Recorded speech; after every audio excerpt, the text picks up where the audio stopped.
The Cruella's Martyr was interesting to film because not only were there a few lookalikes of Gabrielle, but everybody was naked.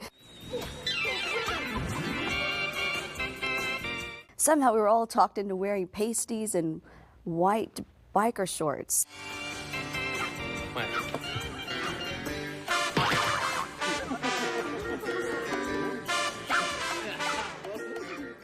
So you had all these little girls running around with bathrobes on and then having to disrobe all at once, and it was a horror having us all there boogieing away. But I trusted Rob and that he would camouflage us all, which he did, thank God.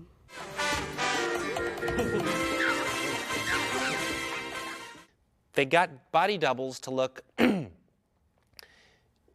They found people that had her exact measurements. And these girls had very, very little clothes on, if at all, and they were quite attractive. So I don't think Renee had anything to be embarrassed about, because obviously it's sort of like saying, that's what I look like without my clothes on, and I don't have to take my clothes off. I didn't necessarily mind it.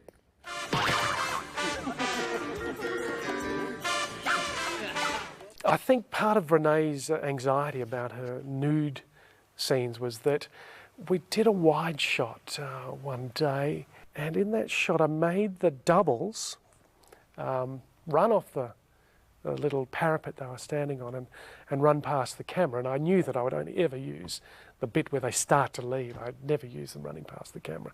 And of course I think Renee may have seen this take and may have been concerned that she was going to have to then replicate the very same moves.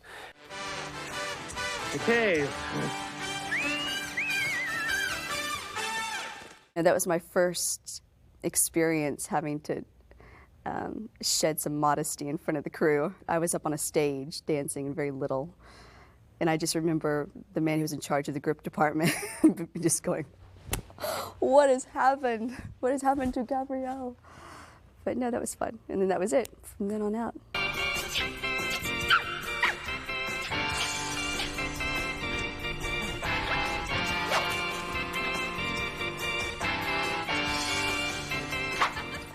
But trooper that she is, I don't think she complained too much. And most of what we did with Renee in that situation was computer generated. We tripled her up, we shot her against a blue screen and then just laid different versions of herself on top of herself. It was fantastic. I said, do we need the 3 Gabrielles? It's going to be so time consuming to shoot such a thing. Is one Gabrielle nude? Is that enough? And they said, Andrew, you don't understand comedy. 3 nude Gabrielles is 3 times as funny. And I went, yeah, great, gotcha.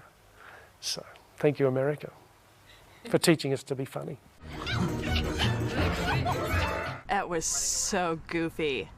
It was such a screwball comedy, man. This fiction stuff can be really fun.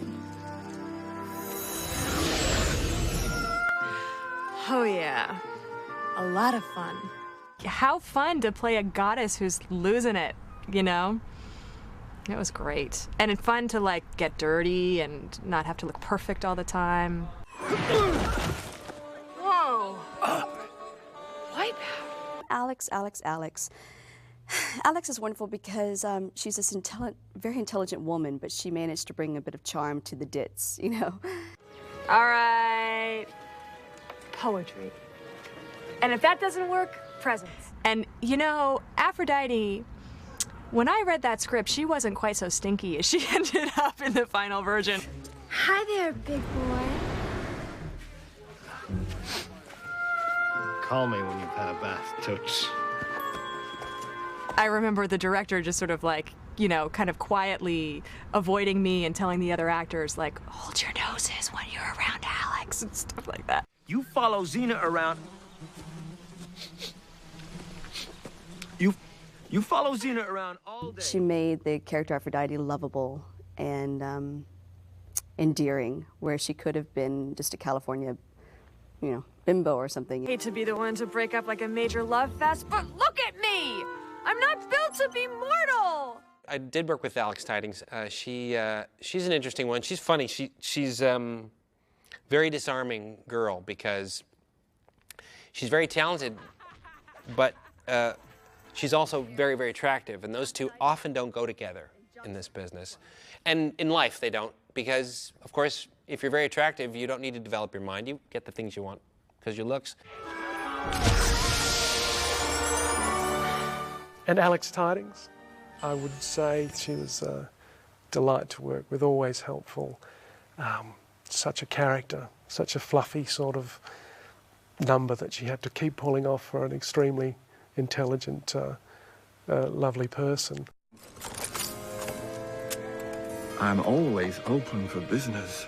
That got a lot of response from fans, and it was, you know what, it's a very touching scene. I gotta say, it's a pivotal moment in the show, because Joxer wants to be the greatest warrior in the world, but he's giving that up to be with her. You like it?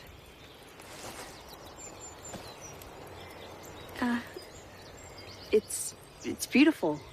But why? Because I wanted to get you something.